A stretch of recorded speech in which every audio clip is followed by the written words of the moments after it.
Welcome back to The Echo Before the Applause, where we dive into the lives, processes, and projects of today's composers. We're not just talking about finished pieces, we're talking about the messy drafts, the late nights, the doubts, and the breakthroughs. Today, we have our first special guest on our podcast. Everyone, meet Noah, an inspiring young artist who composes and has a band. He is also working on a solo album. Go check him out on his socials, which will be linked below. Let's get started with the discussion. So, Noah, how many years have you been making/doing music? Hi, I've been making music for around a decade now. A decade. Yes, I started off in middle school band about 10 years ago in seventh grade. I did my first ever arrangement of something for wind band, and that kind of snowballed. If I still had it, um, I'd love to show it to you, but it was not good. But it was the first effort I ever made into making something, I guess, original for any kind of music. Wow. Okay. So you arranged it for band. Did it ever get performed? No, No? and Okay. it did not need to be performed. But it was I believe it was a wind band arrangement of a song called "For the Damaged Coda." I'm sure if I dug through my box of old sheet music, I'm sure I could find it. Um, but it was basically just taking a piano line I downloaded off the internet and just copied it into all the instruments. It was, nothing very good, but I eventually started getting more into arranging. I started off more as an arranger and orchestrator. I didn't get much into composition until I started getting into college. So, yeah, starting off with arranging and orchestration, I always kind of felt, especially through like high school, I couldn't really compose. I tried a few times, but nothing ever really came of it. So I took already existing works and I started learning how to arrange and orchestrate for wind band, and just started hammering that out and trying to get that working. And eventually, after having laid the groundwork for that, I was able to. I started getting more comfortable in my own composition and figuring out how to do that. And also joining my and being in my band and doing all the production side of that, and arranging and orchestrating for that, and eventually starting writing music for that. It all kind of snowballed into what I do now. Wow. I would say, like, yeah, I can. I feel like I had the same experience a little bit. I started off with oboe, though, like writing trios for it, and then just kind of snowballed into an orchestration that I don't think should have ever gotten performed either, but it did. So, Dorian, did you want to say anything? But like when you said 10 years, it made me think like, wait, that's that I've also been playing doing music for 10 years as well. I didn't wait. So around 2016 you were in 7th grade, right? 2016, around seventh grade, yes, I Oh, think. okay. Wait, I think around that time I was in 5th grade. Okay, makes sense now. I was either in seventh grade or somewhere around there. Okay. Yeah, I understand if it like when you said like when you first even though it was an arrangement, one of your first pieces that you wrote, it didn't get performed. Similar experience too, and Hmm. I also lost it. We're not going to talk about that thing because I did not know what I was doing. It if I actually ever found it years later, I'd probably be cringing at the spot just looking at it. But Hmm. it was a starting point. Yeah, that's that's how I've approached a lot of things. Is you kind of start off making not great things that really don't need to be performed, and but it lays a foundation for what you can. It's just that the basic building blocks for any skill are usually never very good, and then you can build upon that. And that's, I think, how a lot of people approach it, and that's how I approached it. Yeah, I completely agree. I don't think I started off really great. In fact, I'm almost shocked that my piece got performed, because I didn't know what an up bow and a down bow was for a string instrument. Hmm. Didn't even know how to write them to say, oh, just one bow, just continuously. So, but yeah, I think we all kind of like have those bunch of compositions that like stay in our closets basically and just go, yeah, no one's gonna see those, you know? They're all like rough drafts or like something that shouldn't be performed or seen. And you start somewhere, you know? Everyone does. Hmm. I don't ever want you guys to hear my first oboe performance. That was like the worst. But we start somewhere, you know? Hmm. Hmm. So I'm curious. Since we're talking about composition, is there anyone who inspired you to become either like a musician, composer, instrumentalist, or are there like any specific artists that you listen to that that drives your writing? Yes. Um, and I listen to various different artists, I guess based on the medium. When I was younger, I didn't really have any inspiring artists or composers or whatnot, and I kind of, as I got older, and especially as I started getting into college, I started listening to more composers and finding composers that I liked, but also like artists because I have like my classical side, which is writing for wind band and orchestra and percussion ensemble, and these kind of more traditional ensembles. But then it also has my like more producer side of things where I like write for my band. I play instruments and record, mix, master, and all that kind of stuff for that.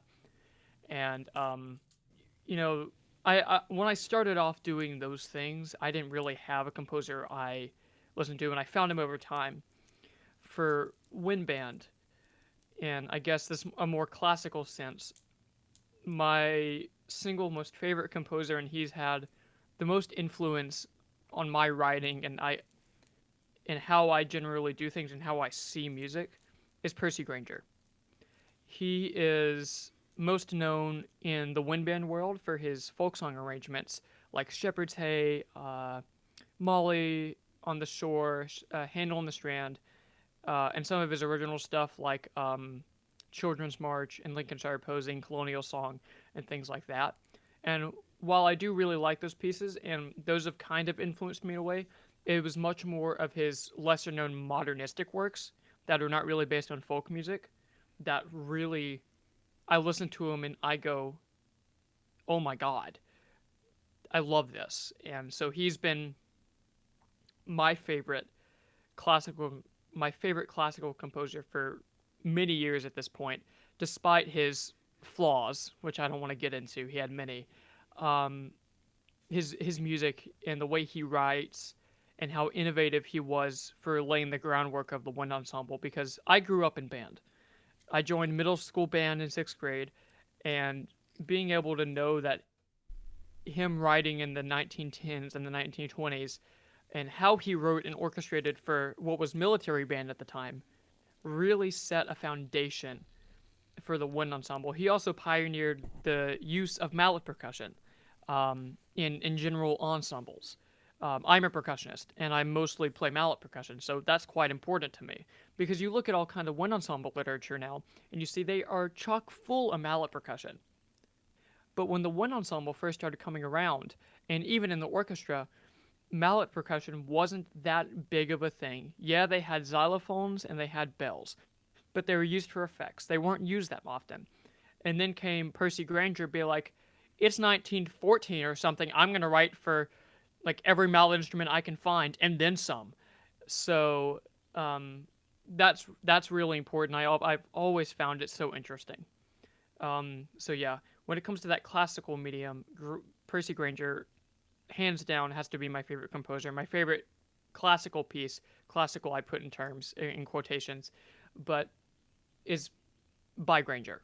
In terms of I guess modern songwriting, there's a few places I take a lot of my inspiration from when it comes to how I write and more how I produce and how I mix and how I master. Um, One of my favorite artists is Casey Crescenzo of The Deer Hunter and Honorary Astronaut. He is a monster.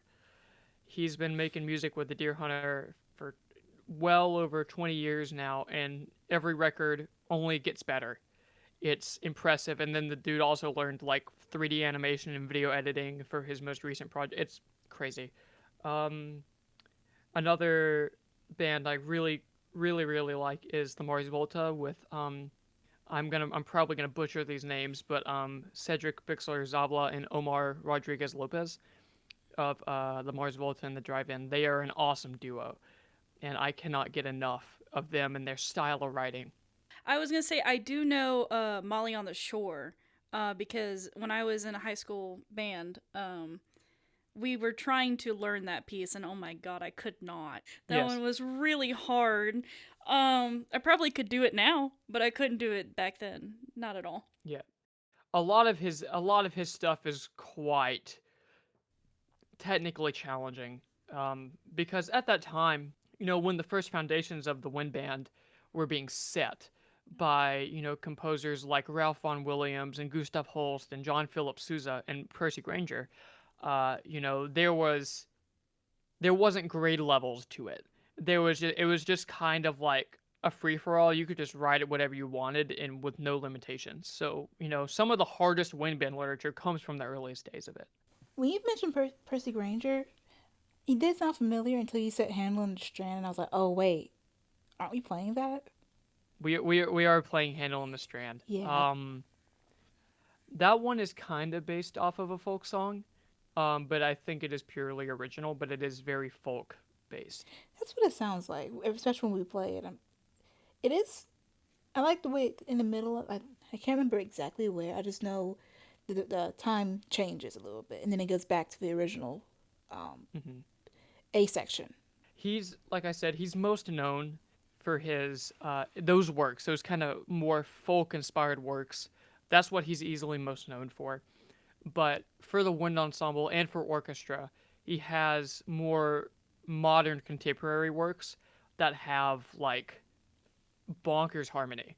And it's just there's my favorite piece of all time by him, and I implore everyone to go check out his completely original music, for orchestra and for wind band. My favorite piece of all time by him and of all time is "The Power of Rome in the Christian Heart." And a former student at UAB, when I showed it to him, he put it best. The entire piece is just a variation on the chromatic scale, but it's done in such a cool way. Um, and like, it's such a cool piece that I got this. I like found the score online, printed out, and binded it so I can have a copy of it. But also his other original pieces, like his "In a Nutshell" suite for orchestra, his "The Warriors" for orchestra. That's a really cool piece. And then some more unknown ones, like "Tribute to Foster," again for orchestra and choir. Those are quite cool pieces, and there's nothing really like them So I think you touched on this earlier, but you said what do you usually write for composing wise? for composing. Yeah. Uh-huh. I typically write for the wind ensemble because that's the idiom I'm most familiar with. Okay. I have tried venturing into orchestra. Mhm. Of course, having strings, they're such a versatile family, and you can do so much with them. But I've not messed with them as nearly as much as I have with the wind band. And then I occasionally write for percussion ensemble. And this semester, I'm going to be conducting one of my own pieces in the percussion ensemble Oh wow. concert. So that's gonna be a good bit of fun. That sounds like a lot of fun.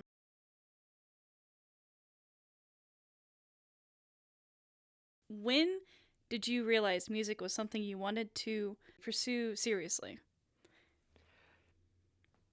So I was really into music all throughout high school, especially towards the end of it. But I was like, I kind of had this notion that, oh, well, music doesn't pay all that much, and I don't really want to be a band director, so I'm going to be a broadcast major, communications broadcast major with a minor in music. And I started getting in ensembles and I started playing, and I was like, oh man, I really like this. And so I then switched to being a music tech major and a broadcast major, a double major. Um, and eventually, over the course of time, I put more and more focus and energy into the music side of things and kind of let the secondary degree of broadcasting just kind of fall off. And then I took a really bad class for that degree, and I was like, nope, nope, I'm gonna do music. And so that around that time was a few years ago, like 1 or 2 years into college, is when I really started taking it seriously. I'm curious though, how did you go from that to music technology? Because when you said minor in music, was like a specific class that did it, or you just happened to find it on a website and you're like, "Yep, I will try this." So with the broadcasting class, what I originally wanted to do after going out of high school was not to go into music professionally because obviously, the notion of no money, no jobs. Mhm. Um, I wanted to go into professional broadcasting, being a camera operator for news stations. And that still would be a cool job, but I don't want to do it anymore. And I was like, man, I want to do this. You know, it might be a secure job, and I like cameras a lot, so I started with that. But I also really wanted to do music, but I was more leaning towards that broadcast aspect just because of the negative connotations of little job prospects that people generally have when it comes to thinking about music in a professional way. Um, and so I took classes for that broadcast thing while also taking classes for music technology. Once I switched to a double major my second semester, and then one of these classes, visual media production one, it's for that broadcast class. It was learning the basics of video editing and things like that. It wasn't a super useful class to me because I've been editing video longer than I've been doing music. So it was like learning the basics of a industry standard software that I'd already been using for a year or two before it. So I was fine. And the class itself was fine, but me being antisocial and inept led me to when it came time to pick a group project partner, I got stuck with this random person. And when I tell you they were the worst partner I've ever had, it made me drop the major. I was like, I'm not Oh, doing this. This sucked. I told the Wow. teacher, your class was great. You were fine. My partner sucked, and I'm dropping the major. I went to focusing on music full time at that point. To be honest, I have been there where like whenever like I love partners. If I get to choose a partner and I'm like close with them, I'm cool. But whenever I get signed randomly, I'm not cool then cuz I usually it just never works out. So Hmm. I feel It your did pain not. there.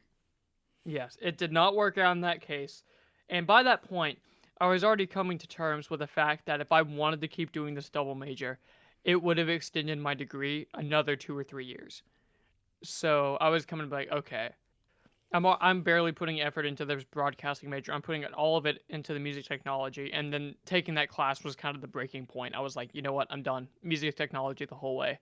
Yeah, I completely understand cuz like as musicians, when I told my so I knew I was going to be a music major ever since I was like in middle school. Um And so I told my parents this, and I have been raised up on that phrase of like, oh, music has no jobs. You will be poor. You will be on street. Um, and so I can like understand how you were feeling and being like, well, maybe I should go more towards the broadcast. But I just feel like is like I guess what kind of job opportunities are in broadcasts that aren't related to the music area as well? Because I feel like they kind of combine, right? there's like some overlap, like the Venn diagram. There's like a Yeah. big circle in the middle Mm-hmm. of like things that overlap with each other, right? Yeah. I'm pretty sure those two kind of overlap at a lot of points.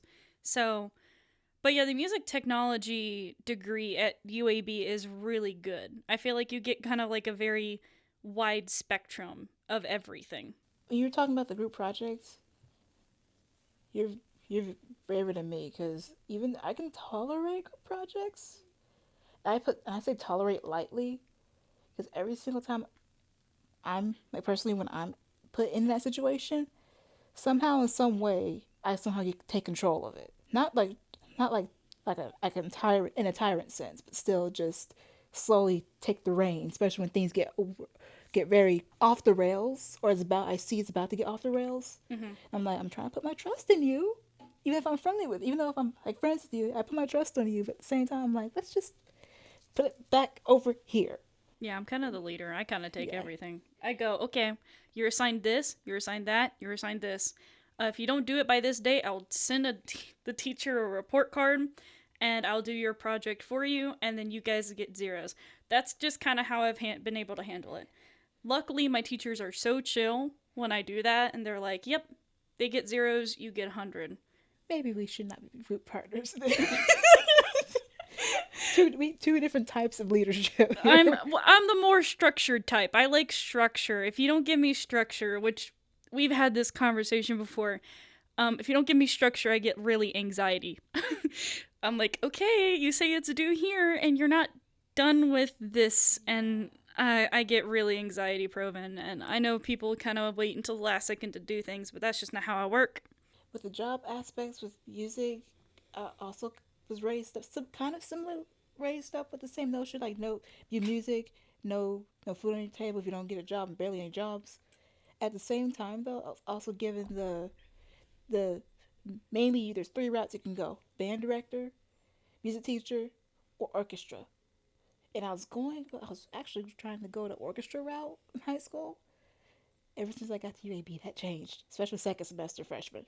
Not gonna talk about that now, but yeah, that's especially after this technology. That one class, I was like, I kind of don't really like performing all that much. Like it's fun, but I'd rather just be on the sidelines most of the time and just write and help others. And voila. No, I want to ask you. You mentioned you also have a band. How long have you been with the band? I have been with my band, Liability Luke, for 3.5, 4 years, somewhere around there. Okay, so that's a pretty long time. Hmm. How did you like? I guess how did you join the band? Is this something you guys like did together, or did you just join it because it was already there? It was around the time I joined, it was kind of just being assembled. Um, the way I joined is I joined purely as first off, I purely joined as an audio engineer, just recording, because I was at that point as a senior in high school, I was just starting to figure out how to record. I like just bought my DAW, and or I may not even had just bought my DAW, I might have been still been on the free trial. And I was just starting to try and figure out how to do basic things. What's an XLR? How do I hit record on this? Whatnot? And I asked to record their like very beginning demos, and I just became, I guess, that part of the band. And then when our bassist at the time, who left the band to go work a trade job, I had been learning bass, so I took over that role and I played bass in the band for 2 years. And then the band has since relocated to Kentucky, with me staying in Alabama. So I've given up my role of playing bass in live, and I just kind of work remote production, mixing, mastering, and like management. That's what I do now. Yeah, that's really impressive. Okay, anyone who doesn't know what a DAW is, it's a digital audio workspace.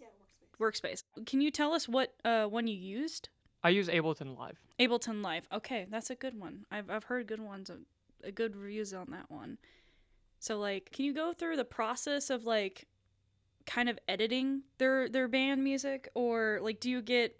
Can you just go through the process a little bit? So when I was learning how to really do it, it was much more of like puzzle, trying to stick the square peg in the round hole, trying to figure it out. And over the time, as I've gained the skills, it's much more of now that I know how to hear the sound in my head of what I want, I'm able to just kind of put things and record them in a certain way, and then mix them in a certain way to get the sound I want.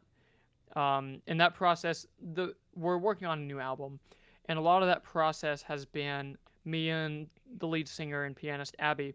We'd sit down, we'd record something, she would write something, or I would write something, and we'd kind of workshop it together. She would like half finish the song, and then me and her, she'd come over to record piano on my instrument, and we would kind of hammer out the song there, and then we would then send it off to the bassist and the drummer, the bassist slash guitarist and the drummer, for them to figure out their parts and make something, and then record it themselves. And that's been the process recently. I was curious. Like, you mentioned Ableton Live. I want to know, like, how did you find that one? Because I know we had this discussion before. Because you also recommended me another DAW, which was Reaper. Hmm.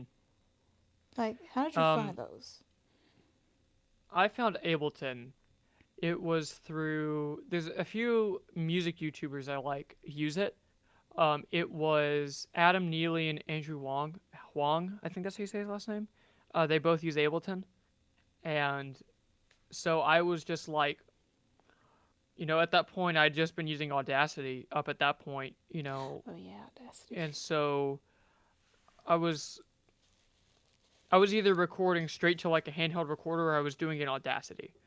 Audacity is not very good for instrumental stuff. It's not. And so I saw Adam Neely used it, and I saw that Andrew Wong used it. I think I'm butchering that name. I'm so sorry. So I was like, okay, I'm gonna go look at the software, and they had like a really generous like 90-day free trial of the whole software, no limits. You could do whatever you want with it for like 90 days, and I was like, that don't seem so bad. And so I downloaded it and started figuring it out. And I've since bought the program and I use it daily. Mm. Yeah, I'll have to go check that one out because I haven't actually used it at all. Like I've heard of it, but I haven't like checked it out because I'm currently using Pro Tools. Hmm. Because I just we do that at a college, so it's the one I'm most comfortable with. So I should get more uncomfortable with things. Y- Yeah, I'm used to Pro Tools as well, but at the same time, though, I am having computer issues at the moment because I'm able to kind of use Reaper, but I know for assignments wise at the university, I have to use Pro Tools, and there's sometimes I either don't want to go to the school that late at night, or any situation where I actually have to be at home more than on campus at the moment. So I'm like, I need Pro Tools, but I tried to download at least the free version because there is a free version online before before you have to start paying for it. I couldn't even download it because my laptop kept saying you're out of storage, and I found out I have like less than 15 megabytes left, and I'm just like, what is taking up my space? So I've been fighting that this whole break. Haven't really gotten anywhere with it, so I'm just been working with GarageBand. I'm kind of just DAW. I not really been able to use a DAW lately, other than going on campus, which Hmm. I for a different project for an assignment. Yeah, I can use Pro Tools. I have the basic certification, but I always fall back on Ableton because I learned the basic ropes of Ableton before I ever even got in college. Before I ever touched Pro Tools, I used Ableton. So I always fall back on it. And plus, I also own the software. Pro Tools is extraordinarily expensive, and I don't like the company that runs it and Yeah, owns it. So you know, that's the big yeah, thing. I've stuck with Ableton, even though I can use Pro Tools. Yeah, that's my thing too. Mainly the price of Pro Tools, just Avid in general. But even yes, I'm supposed to learn how to use Sibelius and get that situated. I'm very stubborn. I'm a I'm a MuseScore 4 user, so I've been using that more than anything. Yeah, I've kind of been in the in between where I'm like, I'm about to graduate, so I'm like, I won't get that student discount anymore. So what am I gonna do? But I do enjoy Sibelius a lot. Pro Tools, I'm probably gonna not continue using it or buying it after the yearly subscription I have runs out because it is expensive. Um, so yeah, I can understand you going to like a different DAW and like learning that process and seeing other people use it and be like, "Hey, this is a really good one." Um, so how do you handle creative blocks when they do happen? Or do they not happen for you? Um, that's a good question. Um, I'm trying to think back because I haven't had a creative block in quite a while. Um, I think if I ever have a creative block about something, it's usually as a result of burnout. And it's not that I don't have ideas, and it's not that I don't, um, yeah, I don't. It's not like I don't have ideas. It's burnout is what causes it. And I have found I typically don't have burnout with my own solo project and my band's music. Um, I typically have burnout with school music and playing in ensembles. Mm-hmm. Um, and creative blocks typically just usually result in I just have to take a break.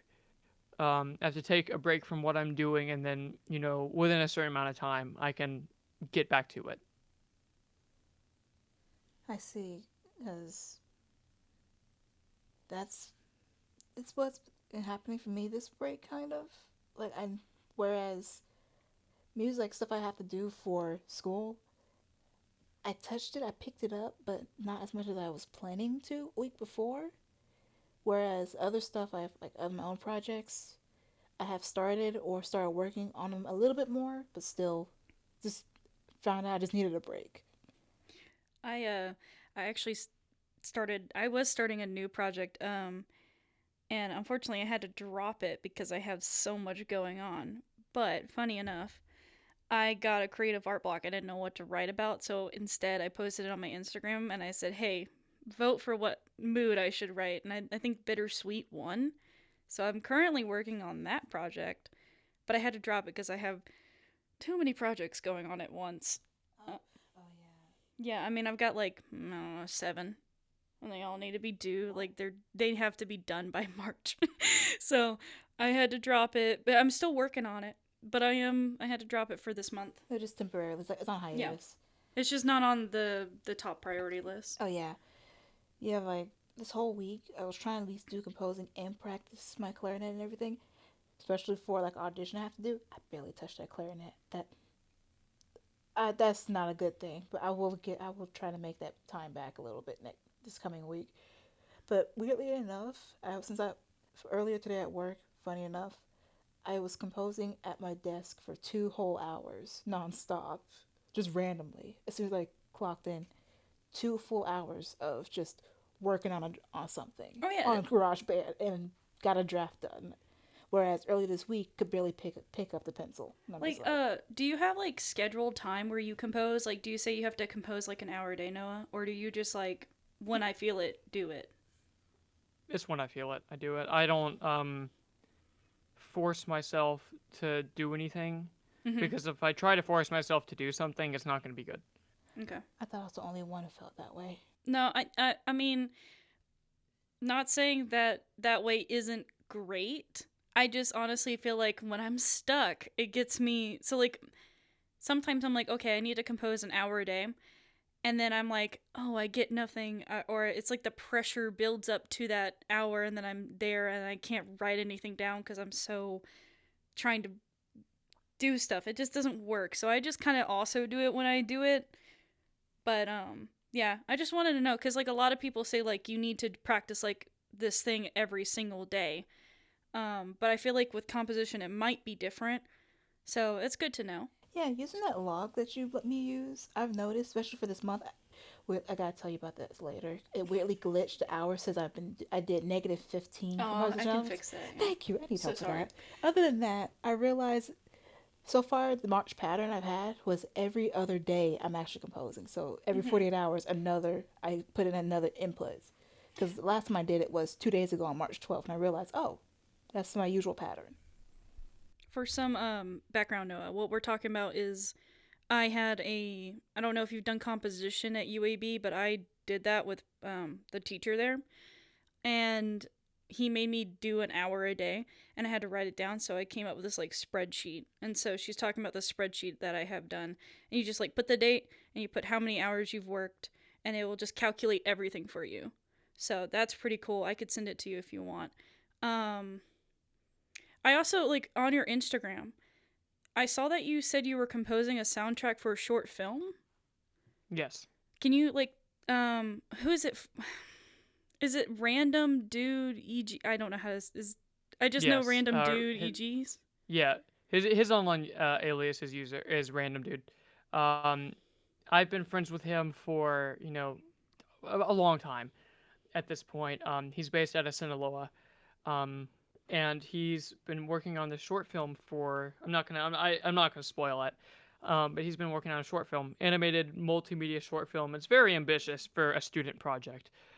Because he's in school for art and he's directing it. And yeah, I kind of wiggled my way into. At first, he approached me asking permission to use some things I've already written, Mm-hmm. just in the thing, and I just kind of be like, hey, if you want me to, if you want me to write something, I'll do it, because I want to for fun. I'll write something, and eventually it kind of just evolved into I'm the main composer and I'm also doing all the sound design. Wow, Wow. that's crazy. That's so good for you though. I'm so happy for you. So how did you approach? writing the soundtrack for this short film? Like, what was like your process? Did you like listen to other movie soundtracks, or you just like jumped in? I just jumped in. The first thing I did was he did like a mock-up. He did a sound design mock-up, and for the trailer, there's a trailer, or the trailer's not out yet, but yeah, he did like a mock-up of the sound design. It had like all the foley and whatnot, and I listened to it, and I was like, ew, because I'm no shame, no shade to him. It didn't sound very good. So he'd probably agree with me.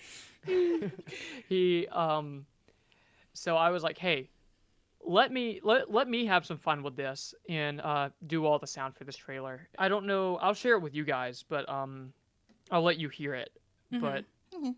Wow. Okay. That is cool. That's What so the- cool. whoa. Okay, hold on. Whoa. Give us a second to collectively collect ourselves after that amazingness. So you did the sound design for all of that?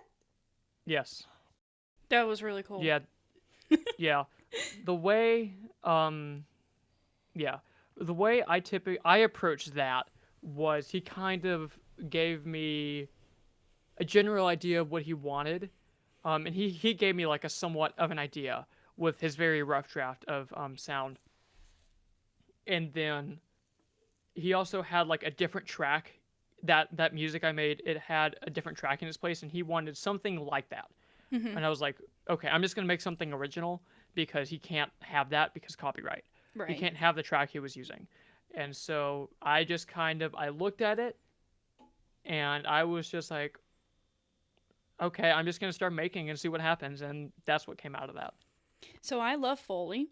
So I loved all the sounds, and in fact, a lot of the sounds that you did. Wait, is that what you did or he did? I just That wanted- was all. That was my stuff. Okay, that that's you what I just thought. listened to. All of that sound stuff really reminds me of my anxiety project. uh, which is basically just me talking to myself over and over and over again on loop and like doubling that track on top of each other. So it sounds like 4 different voices are in my head constantly. But Mhm. that was really cool. I really liked everything you did there. And I really liked the everything else too. It's not just like just the songs and whatever. I also really liked the art, the whole concept over it. I'm not gonna Oh, give, definitely. not gonna give anything away, but I'm just Yeah. saying like all that art stuff and everything that you showed us, 100% loved. The sound Mm-hmm. of the sound design. It honestly, I was like, you sure that no one did this up by himself? You sure he doesn't have a secret team that we don't know about? Because it sounded something like I would hear about like an MGM movie film. I'm being serious here. Yeah, it sounded Thank really you. good. I won't lie, it sounded really good.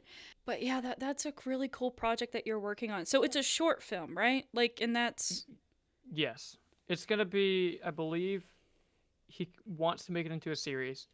But right now this is like the pilot first episode. I just call it a short film because it's what it is. Mhm. And yeah, that's honestly crazy that you get to work on that project. That's so yes, cool. it is going to be a ton of fun when I get more of my stuff to work on because all the animation has to get done and that kind of Mhm. stuff before I can start doing sound design. Hearing the song, it did remind me of like the one. We'll talk about this later, but like the album, the other album that you showed me before this current one that you said you're working on, that was released about last month. I cannot. Hmm. The Velveteen something. I cannot. Yeah, pronounce- Velveteen Ameliorated. Thank you. I cannot say the last word. Oh yeah, is that the one you sent me that I listened to? Yes. That one was really good Yes. too. I also Thank liked you. that one. That Good Old Fashioned Revenge. It kind of reminded me of one of the songs. So I was wanting to ask, like, were you intentionally going to a vibe similar to like these artists I also listen to, like Will Wood or Fish in the Birdcage? Because I listen to them as well. And hearing just the main melody come in, it kind of just was like reminiscent a little bit. And I was like, wait, this sounds really interesting. I like this. Yeah. Gotcha. Yes, it is. It is taken that kind of much more dramatic theatrical sound of that song. Was what he wanted. He's not only a fan of my band and the music that's come out of that. but he also just likes Will Woods, and so he was like, yeah, there's kind of like these characters that are kind of circusy, and it can be big and dramatic with also a bit of humor. So he wanted that big theatrical dramatic sound. Hmm. Uh, so Yeah, I really Okay. loved it. It was really nice. Hey, and also in the track, this is before knowing about like the trailer of the short film and everything. I remember like later on near the end, it was like I called it like a rock section. Was that like supposed to represent like a specific event going on? You don't have to go into too much detail about that, but like a specific event, action going on, because the way the mood changed as well.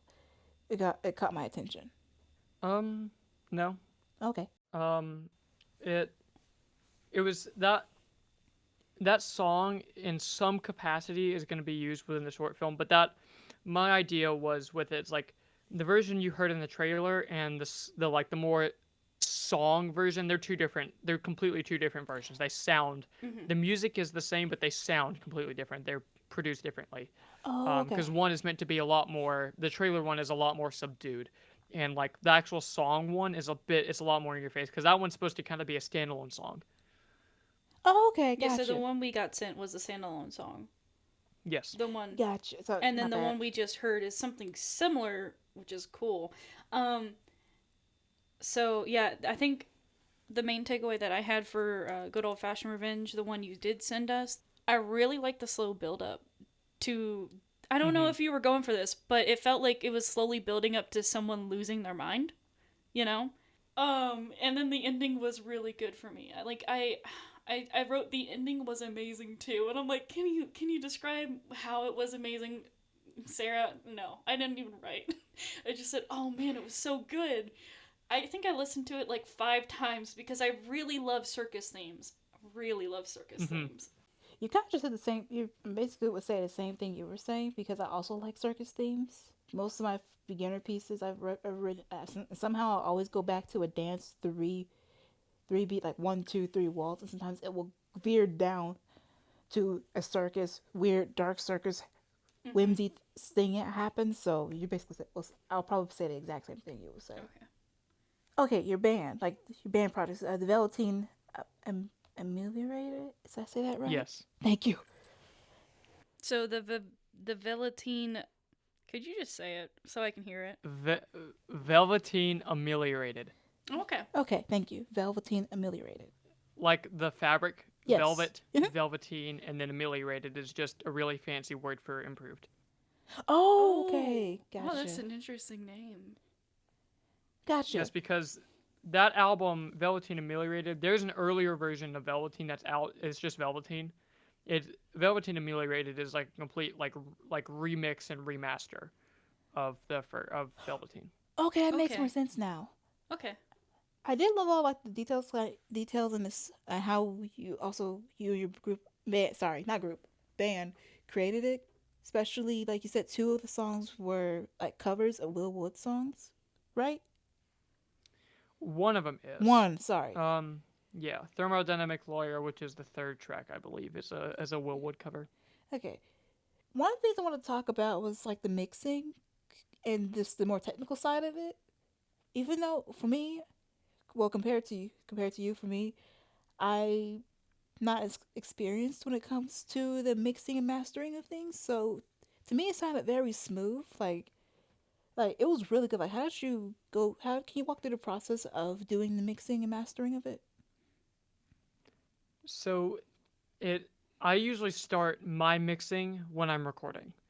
Um, I try when it comes time to record an instrument, whether it's piano or drums or bass or guitar or whatever I'm recording or whoever I'm recording. My goal is to start the mixing process when I set up a microphone. It's how how do I get the closest sound to what I want straight out of the microphone? Oh, And okay. then that makes the mixing because you start mixing while you're recording. So like for example, if I'm recording piano, if I want more sound of the hammers, if I want it to be a lot more attack heavy, I'm going to put the microphones on top of the hammers. If I want it to sound a bit more rounder and not as front heavy, I'm going to back the microphones away from the piano. And that's where I start my mixing process. Um, and I mean it assists the process, and also good instrument choice, and like choosing between different pianos, and like tuning your drums a certain way and that kind of thing. Choosing your guitar sounds, choosing your organ sounds, what percussion instruments you want, having all those ideas settled to get the sound you want at the arrangement level makes the mixing process so much easier, because you're not having to fight with the source to get the sound you want. And so when you record what you the closest you can get at the source, mixing becomes so much more smooth. And then mixing, I typically start with the drums. It's kind of the way I treated Ameliorated. Was I started with the drums, and I just kind of built the drums into a basic sound. I wanted adjust the kick, the snare, the overheads, and all the toms. Put them where I want in the stereo field, especially the toms. And then I start building then I might jump to bass, and then I'm going to take care of the bass. I'm going to be like, okay, I want to make sure that the bass is audible against the kick drum. I want to make sure that I can still hear the bass, because a lot of mixes unfortunately kind of lose the bass when the bass is foundational. It's important. Hmm. It has that low fundamental that is bass, and people, if you can feel bass, people love it. And then it just varies on the song. I might go to piano, or I might go to guitars. I might go to vocals then. Um, but typically, I'll start kind of the bottom of the mix, the more foundational elements of a mix and an arrangement. I'll start with drums, and then maybe move to bass, and then piano, and then all those other things, and then vocals are typically last. But it varies per song. Okay.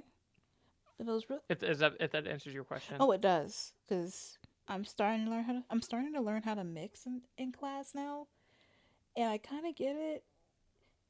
It's just like the best approach, like the seamless, the quote unquote work smarter, not harder approach. I'm trying to figure out. Hmm. Because That. Oh, sorry.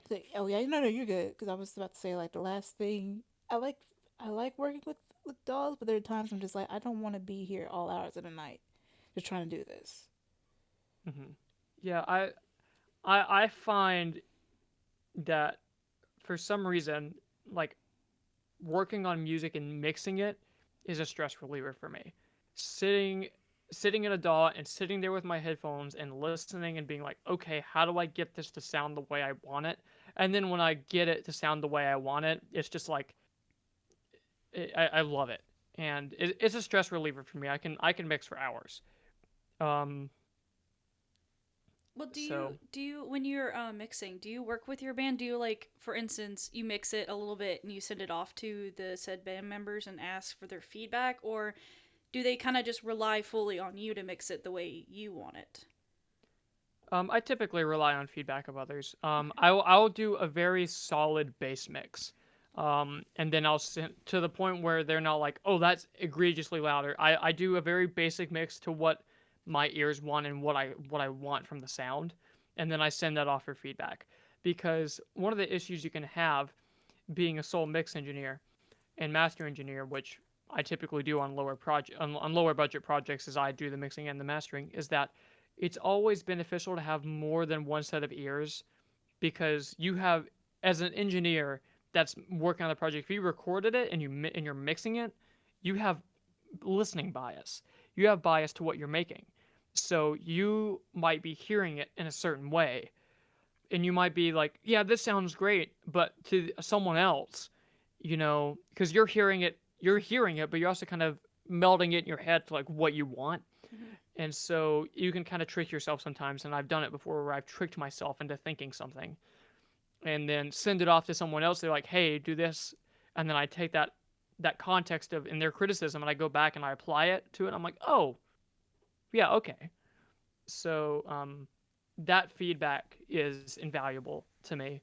When I'm working on, projects, like, I send it off to friends.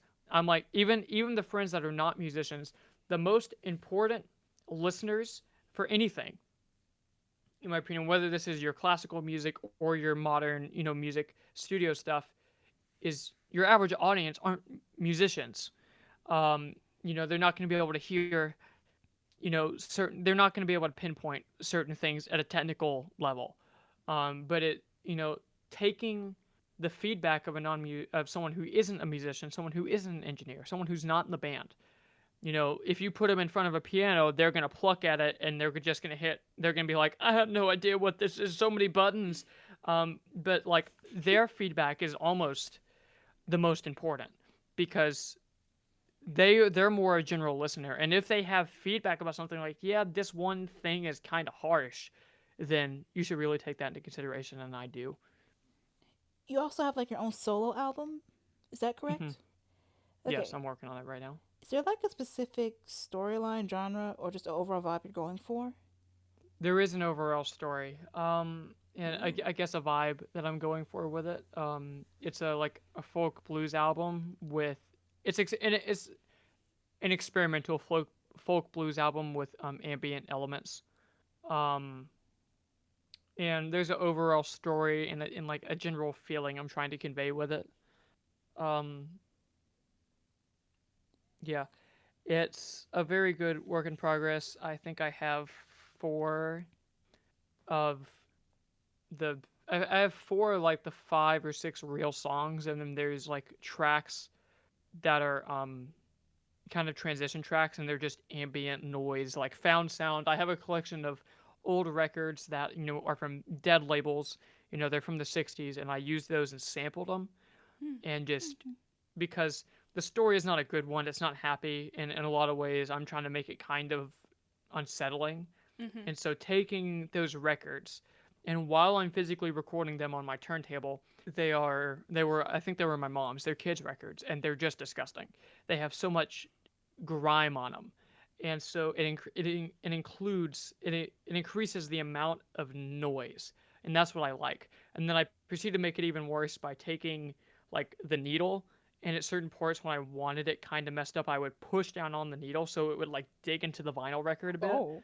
and then I Okay. would take the like the spinning disc I was on. I would push down on it so it would slow down and you could hear it like warp. Um, and it's supposed to create a certain uncomfortable feeling. Mm-hmm. So you're describing it's making me uncomfortable in a good way. Yeah, and the album is about um like a blue collar worker in like the late 1800s, early 1900s. He's a sulfur miner, and he just has a terrible, terrible life. Like everything is going bad. He's poor because they didn't back then they didn't really have labor laws, and so he's poor. He gets paid basically nothing for the work he's doing, which sulfur mining is pretty back then was probably pretty bad for you. It still is bad because sulfur is not safe. Um, and eventually he's like tons of things are going really bad with his family. Like his parents are gone, his brother's in jail, his wife is ill, and his son is dead. And it it all just kind of devolves. He starts losing faith in God, and eventually he makes a deal with the devil to try and get out of it. And but eventually it messes him up, and the album ends. The actual story part of the album ends with him just asking Jesus for forgiveness, and it dies away. It is and it's one consecutive listen. There's no stop between any of the tracks, and it's like a combination of folk and blues. There's certain songs that are from his perspective. There's certain songs from that are just about him and not his perspective, and there's certain songs about Satan. And it just kind of it's not like one consecutive story. You have a start and an end, but it's just kind of a whole general story, and it builds on top of each other. If that makes sense. Yeah, that makes It sense. does. Yeah, I can understand what you're going for and what you've been saying. Mm-hmm. Um, Speaking of the solo album, do you feel like you have more creative freedom when you're working on like a solo material versus like your band group or like the film you're helping with? No, No. because the approach is so different. I feel like in every respect, Mm-hmm. in every one of those environments, I have my creative freedom. I can do what I want. I don't typically like. Hmm, how do I say this? I feel I have the creative freedom to do what I please. Hmm. um, in respects to the project, and what that project is. Um, like the short film, there's certain things that I would do on my solo album that I would not do for the short film. But it's not that a matter of the fact I wouldn't do it. It's a matter of the fact I wouldn't do it, not that I'm limited not to do it. It's the fact that I just don't want to do it because it Hmm. doesn't fit. Yeah. And same goes with my band. Like there's things I'll do on the short film soundtrack that I'm not going to do with my band's album, and so on and so forth. Yeah, it Mhm. makes sense. Every project's different and it all requires different stuff. So, I know you also write for Wind Band as well, and the piece that you sent us Yes, in was Serenade. So, Serenade. Yes, what inspired you to write that piece? that piece is contribute. This is gonna get sad. Uh, that piece is dedicated to my grandpa who died in September or no, September, October, September, somewhere around there of last year. Because there was a period of about 2 weeks I was out of school, um, because he died overseas in Canada, and we had to Oh, go up there.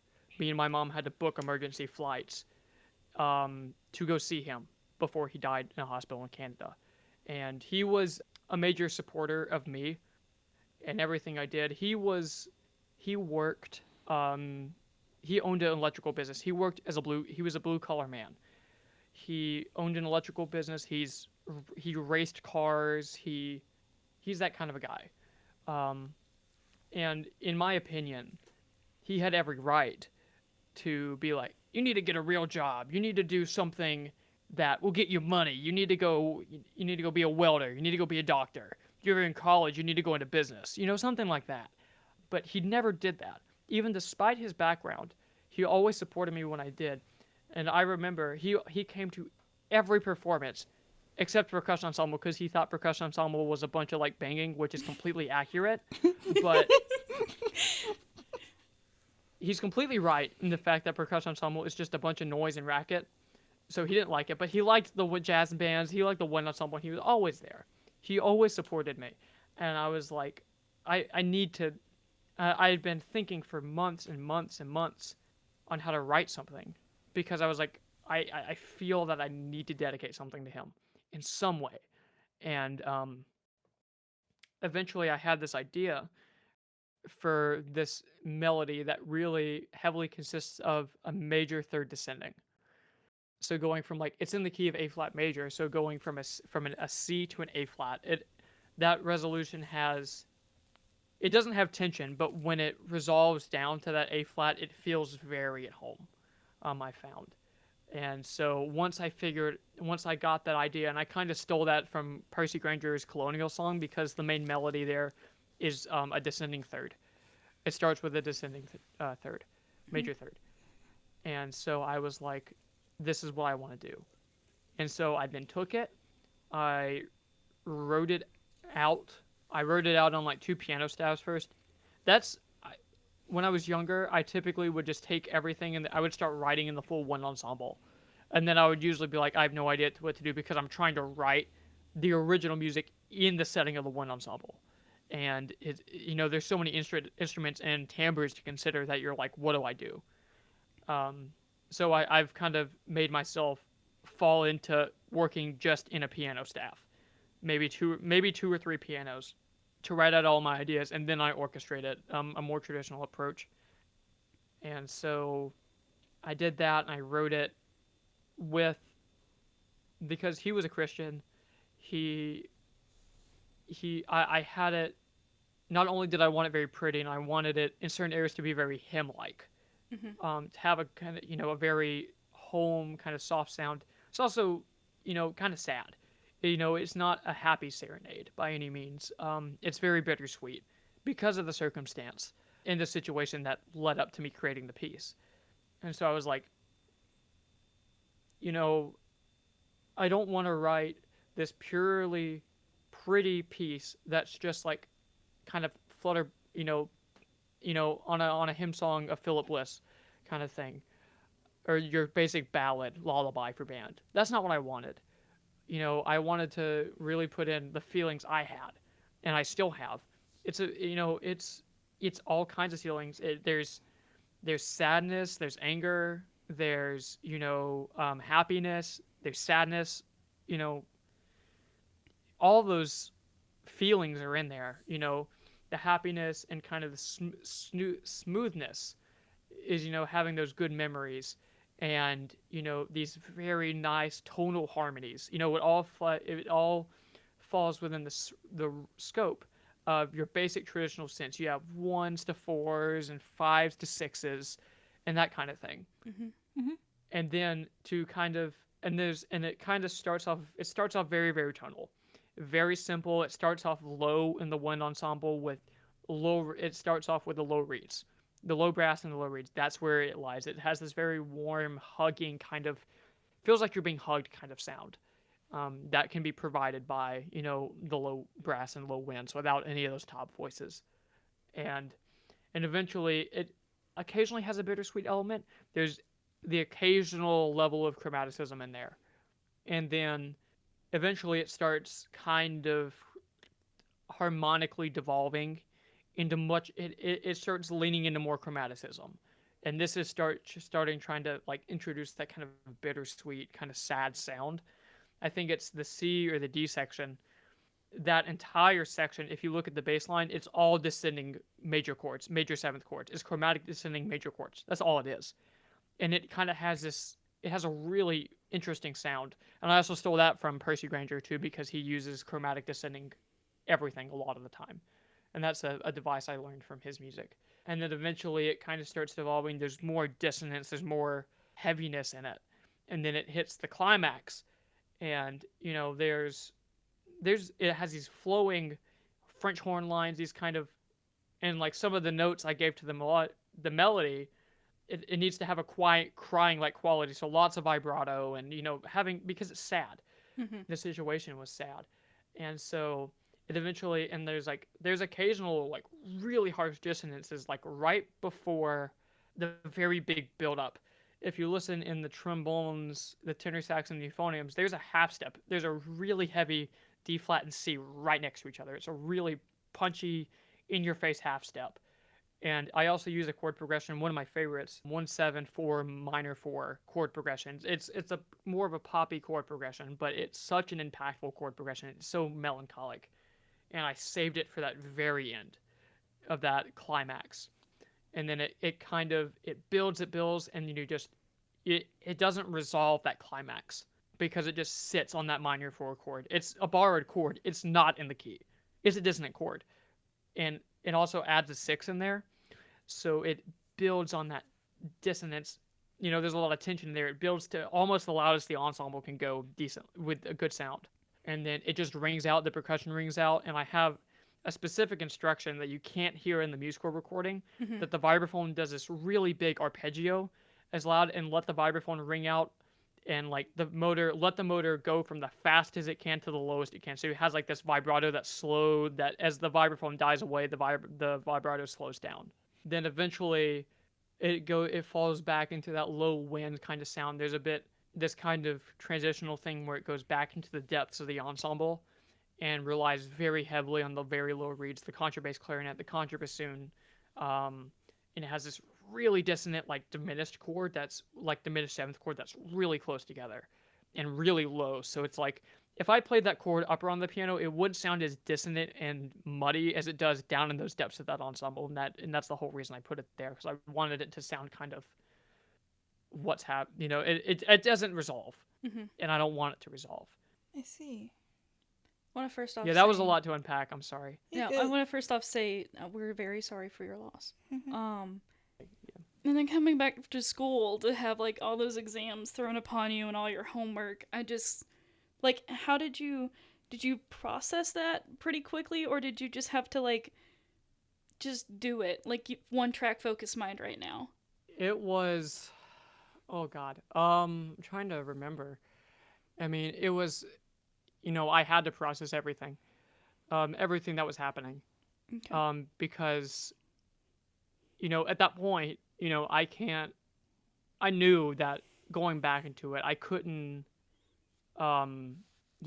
shut myself and be like, I gotta, focus on one thing at a time, and or like shut myself off, if that makes sense, and not process what has happened, and then having to come back immediately after that to what I came back to, and like one of the worst times of the semester to come back, Yeah. Yeah.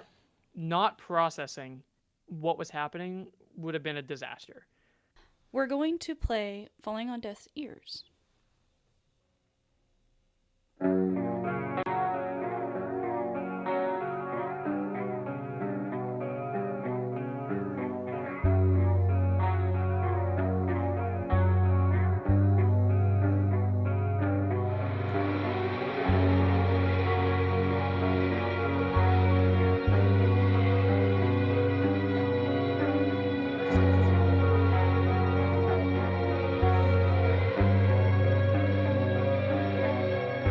Across these years, I thought I was to blame.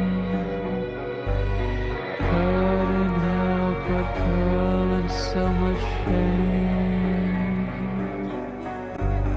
Yet I find every single day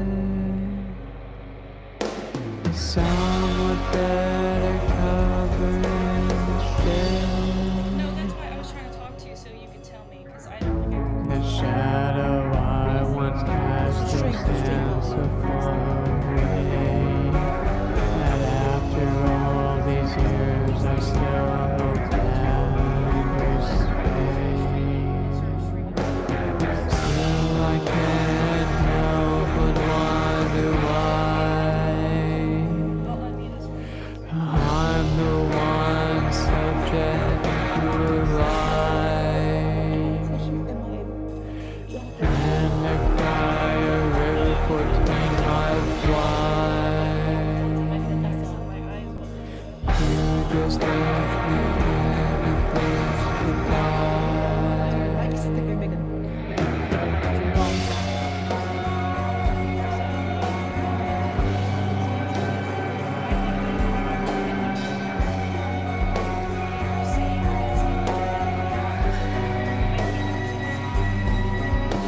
These past few years I've realized you're You're the one that calls me over Stumble over yourself into a pit and fall. Maybe the deep dark bottom will ask you to call.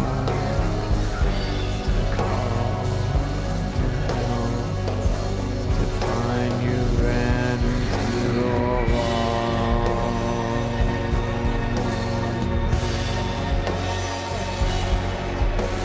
Still I can't help but wonder No, you're good. I why was trying to let you talk because I felt like. you subjected yourself to a lie. And the cry river 14 miles wide. I was like, Brian, say something. Just you. I fall into a rut the size of my previous life, but it helps to find that you're still living That's cool.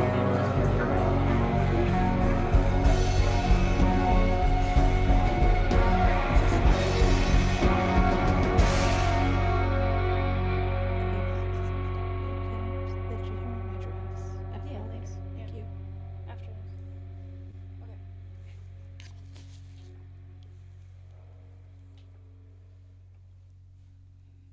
So, can you tell me a little bit about the inspiration behind the song?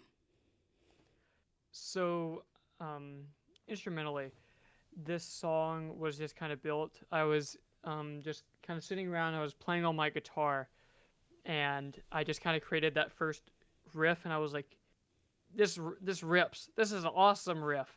And then I just kind of sat there and I just kind of expanded it out into a full song. Um, that's where the basic instrumental came from. Was just me sitting there and just messing around on the guitar. There's not really anything. Honest to God, there's not anything really deeper to the instrumental composition of it. It was just a lot of me sitting there messing around and seeing what I could do and messing with chromaticism in a really cool way. Because like if you listen, a lot of those chords are just chromatic descending, and messing with that and trying to get that to sound good. But lyrically, that song is about an old friend of mine, um, and it's related to an old friend that I don't talk to anymore. Um, it's about and it's a situation I went through with them in a way. I'm not going to delve into any more into Yeah, that, you, but you Well, don't you don't have have to. it's to. about Yeah. that. Yeah. I wanted to talk more about the lyrical aspect. Is this still a work in progress, or is this final draft? These vocals will not be final because Mm-hmm. Abby, our lead singer, is going to record over. She's already recorded new vocals, but lyrically it's done. Yes. Okay. I would say I really like the instrumental part, the instrumentation that you have done with this piece. It's really nice. Like when I first listened to it, I was like, "Oh man, this reminds me of so many different songs," which I wish I could list off the names. I'm really bad at names. The one thing I did want to like bring a little bit of attention or awareness to is that I have audio processing disorder, which just means I have a harder time understanding like what people are saying, and the lyrics I couldn't really understand what they were saying.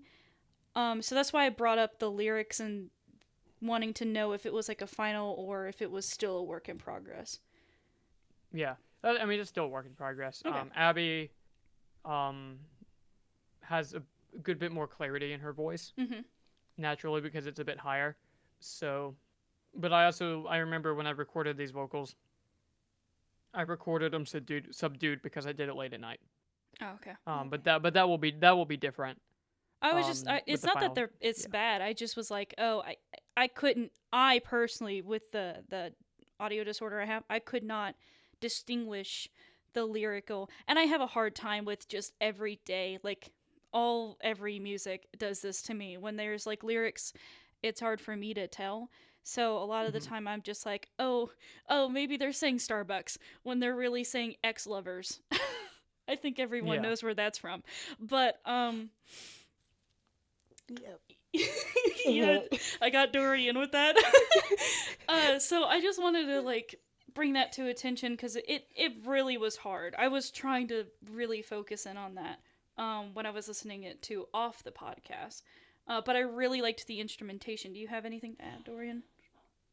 Honestly, no, because also have the same thing.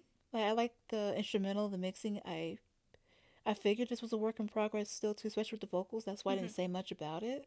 Mm-hmm. But instrumental wise, as well as the mixing of it so far, I've really enjoyed it. Okay. thank you. Yeah, those vocals are very work in progress. So, and they'll be done 100 times better by our lead singer. Hmm. I mean, I think it was good Yeah. either way. So let's go ahead and move to Serenade then.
That was beautiful. I actually cried because after Thank you you. telling the story, I was like, oh my gosh. I cried at like the big endpoint part where it like built up to everything. And the way you did your trumpets, oh, that was gorgeous. I have a hard time composing for trumpets. Mm-hmm. um, yeah, that was so beautiful. Thank you for sharing that with me and everyone here. Mm-hmm. You're welcome. Trumpets are the hardest to compose for some reason. You did it well. You really did. Thank You you. did it so well. I really did hear that when you mentioned like trying to go for the hymnal sound. I don't know if it's just me when I hear things like this, but one thing there's a point for me. There's a reason I'm saying this. I just know like with wind bands, one of the things I've noticed that wind band is really good at doing when done right, and I feel like you did this phenomenally, is a whole wind band, even in person and live, if everyone is tuned together, they can sound like a giant organ on stage if done correctly. And the way you've written this, especially when you're building up and just leading into it, and as well as the dissonance to consonants, it sounded like an organ for there were many moments where it sounded like that to me. I appreciate that. I did hear the minor thirds going down. That's correct. What Ranger does, right? Or in the melody line, that descending third melody, or like the Yes, chromatic, the stuff. both of that. Both. Yes to both. Uh, I did hear that. yeah, yeah. I did hear that, which was phenomenal. And the way you led into the distances and then released them, it sounded bittersweet to me. Like it's exactly where you were going for. It's like this is the weirdest way I can describe it, but it's the only way I know how when I was listening to this, both when you first sent it to me and now, the way it.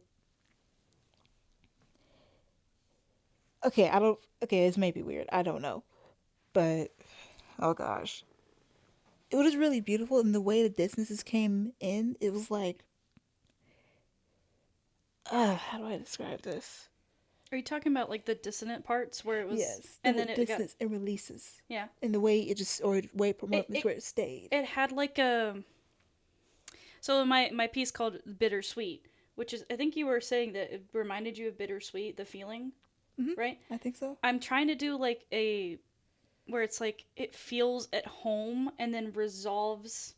Is that what you're kind of like talking about here? Yes. Also, in the way I also experience music, weirdly enough, like one thing I do have is synesthesia. Another thing that happens, weirdly enough, again, some sensations happen. Like for example, the distance to releases or just saying dissonant, it felt like something was so sweet it stuck between my teeth and it hurts badly. Okay. But for these connotations, that's what I know. I'm like, yes, that is beautiful.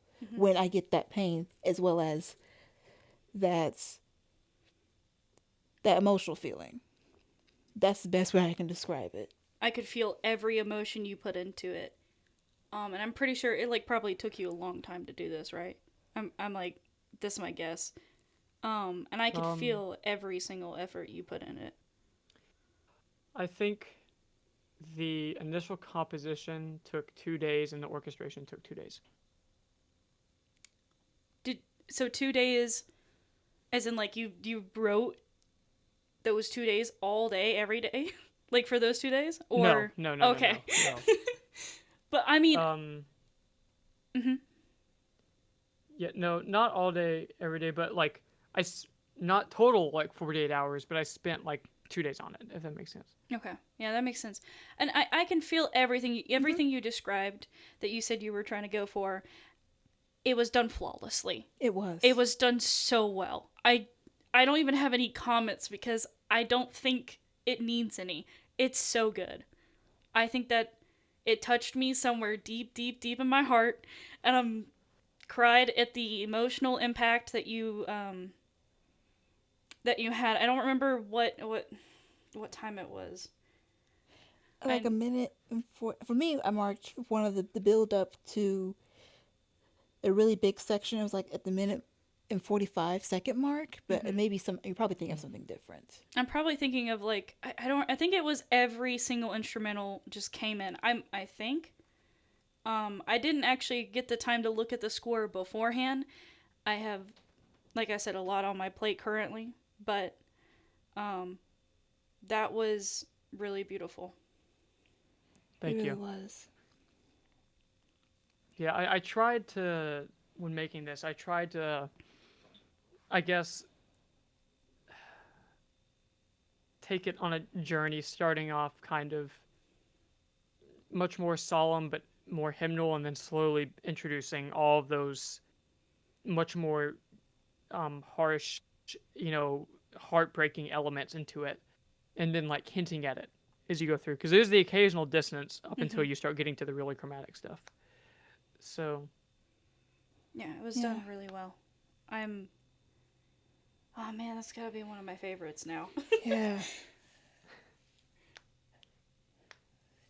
yeah, there's this isn't fully done. There is still some work I've got to do on it. Mainly, I'm gonna go back and revise some of the melodic stuff in these beginning parts because, admittedly, the melody is a bit flat. It kind of stays in one area, and I need to expand it out a bit more. But like, most of the harmonic stuff is there.